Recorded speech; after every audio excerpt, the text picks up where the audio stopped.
terceiro jogador, a torcida, essa instituição, né, a verdadeira instituição que nós temos em vários países, mas no Brasil ela se destaca.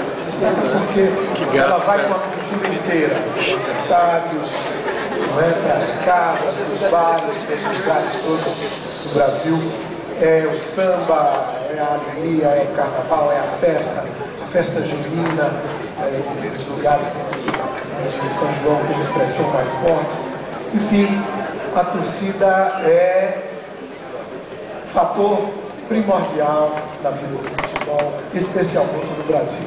E uma honra muito grande, um prazer enorme, primeiro poder estar aqui nessa festa, a festa do esporte, a festa do futebol, gente, os craques de ontem, de hoje, os craques do futuro, as revelações, os técnicos, os árbitros, os dirigentes do futebol. Prazer enorme, e o público todo, prazer muito grande estar aqui com vocês nessa noite. Segundo, prazer de entregar o prêmio ao líder, ao representante dessas torcidas todas que fazem a grande festa dos estádios brasileiros.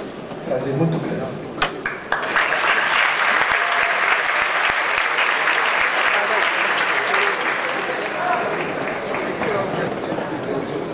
Bem, está aqui. Para quem quiser conferir, está tudo aqui. O vencedor, o craque da torcida, o prêmio craque da torcida está. Ele foi eleito pelo público com 51,56% dos votos. O craque da torcida é Rogério Ceni.